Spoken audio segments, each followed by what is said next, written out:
रुद्रप्रयाग से हमारे संवाददाता अमित पांडे की ये खास रिपोर्ट।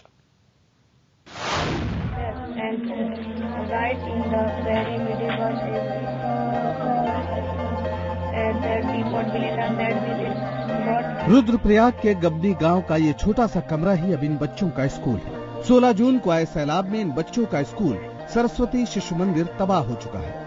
गर्मी की छुट्टियां खत्म होने वाली थी कि स्कूल बाढ़ के पानी में समा गया। अब स्कूल की टीचर चंद्रेश्वरी इस छोटे से कमरे में ही हर क्लास के छात्रों को पढ़ा रही है।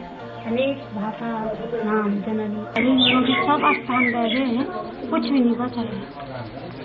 अभी कुछ समझ में नहीं आ रहा। कुछ शिक्षा विभाग की वजह से कुछ आपको निर्देश आया है या कुछ आया है ऐसा? निर्देश तो है लेकिन जब है ही नहीं कहीं कहाँ लगा। क्या निर्देश है? निर्देश की चलाओ कि इसको शुरू करो। ये बह ही गया पूरा तो कैसे चलेंगे? वही तो परेशानी हो रही है। इन नन्हे बच्चों को देखिए, इनके भोले चेहरों की मुस्कान बताती है कि इन्हें नहीं मालूम कि कुदरत ने उनके साथ कैसी नाइंसाफी की है। ये अपनी ही दुनिया में मगन है। इन नौनिहालों को क्या पता कि इनकी पढ़ाई का संसार यानी स्कूल अब बचा ही नहीं। लेकिन जो छात्र बड़े हैं, समझदार हैं, उनके चेहरे पर परेशानी साफ देखी जा सकती है।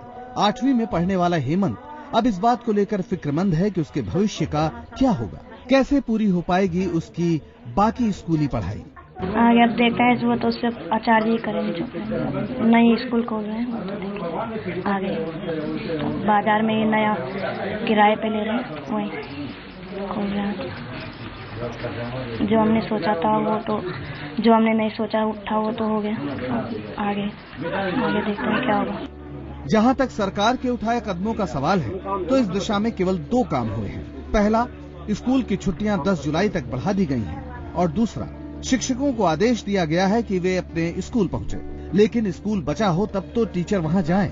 ऐसे में तो यही लगता है कि सरकार जमीनी हकीकत से अभी कोसों दूर है। सरकार को शायद ये तक पता नहीं कि जिन स्कूलों में वो शिक्षकों को जाने के लिए कह रही है वो नक्शे से गायब हो चुके हैं।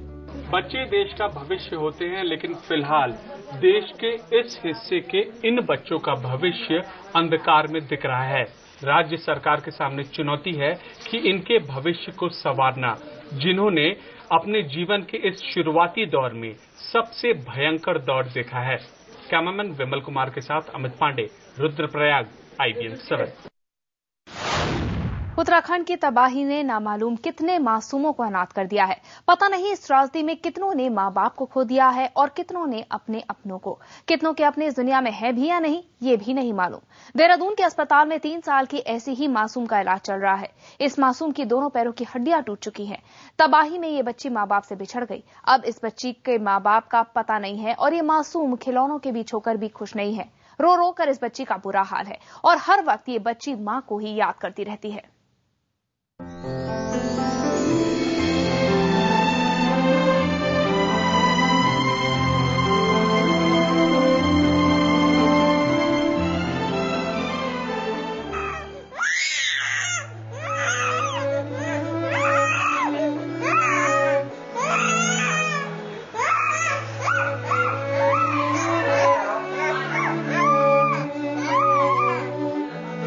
नन्ही सी ये परी बार बार अपनी माँ को याद कर जार जार रो पड़ती है।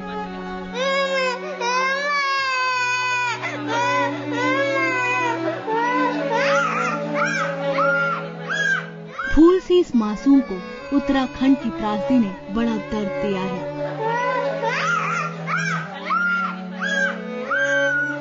एक तो अपनों से बिछड़ने का गम, ऊपर से दोनों पैरों में प्लास्टर का बोझ। ऐसे में ये नन्ही परी अपने आसपास अपनों को ना पाकर बेचैन हो जाती है। माँ की जगह खुद को एक अनजान महिला की गोद में पाकर लगातार रोई जा रही है। परी बार बार अपनी माँ को पुकारती है। पिछले 10 दिनों से देहरादून के दून अस्पताल में भर्ती परी को खुश रखने की हर तरकीब अपनाई जा रही है, लेकिन खिलौने भी ज्यादा देर तक उसे खुश नहीं रख पाते। लगातार हो रही है, बच्चे से कोई मिलने उसका कोई ऐसा नहीं आया, लेकिन जो ये हमारे आंगनबाड़ी जिनकी ड्यूटी लगी है और चाइल्ड हेल्थ केयर वालों की ड्यूटी लगी है, तो उसमें शिफ्टिंग इन लोगों की हर 6 घंटे बाद शिफ्ट चेंज होती है। तो बच्चा उससे परेशान है कि नई शक्लें देखता है वो तो परेशान होता है। मीडिया में परी की तस्वीरें चलने के बाद उससे मिलने वालों का तांता लगा हुआ है। यहाँ तक कि अब अस्पताल प्रशासन को परी से मिलने का समय तय करना पड़ रहा है।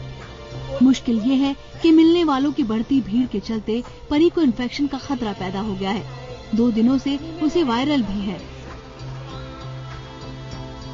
कल से इसको थोड़ा फीवर भी हो गया है, तो अब हमने थोड़ा एंट्री रेस्ट्रिक्ट की, इसे कम से कम लोग देखें। आजकल तो वायरल है, सबको मतलब वायरल से पीड़ित हैं लोग, बुखार है, खांसी, जुकाम, डायरिया चल रहा है। तो कई लोग ऐसे मिलने आते हैं कि उसके टच में रहना चाहते हैं, उसके पास बैठना चाहते हैं, कोई उसे प्यार करना चाहता है, तो उससे बच्चा तो कमजोर है इस टाइम, तो इसलिए उसको इन्फेक्शन ज्यादा चांसेस है उसको, तो इसीलिए उसको आजकल फीवर चल रहा है।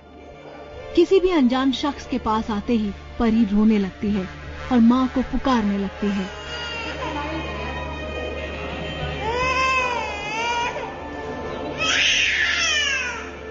डॉक्टर उसके इलाज में कोई कसर नहीं छोड़ रहे हैं, लेकिन उनके सामने भी बड़ा सवाल ये है कि आखिर परी की माँ की कमी कैसे पूरी होगी। रात भर तो थोड़ा रोई, आजकल रो रही है क्योंकि उसको बुखार है ना, इस वजह से रो रही है। बाकी दिन में थोड़ा ठीक रहती है, पर रोती है बहुत, याद करती है अपने मम्मी पापा को ना, इसलिए बहुत रोती है। ऐसे लोगों की कोई कमी नहीं है जो परी को अपनाना चाहते हैं। उन्हें परी से हमदर्दी है, लेकिन परी को हमदर्दी नहीं, उसे माँ का प्यार चाहिए। बता दें कि सीना को ये मासूम बच्ची गढ़वाल के ऊपरी हिस्से में 24 जून को मिली थी। शरीर पर कई जख्म थे, पैरों की हड्डियां टूटी हुई थी।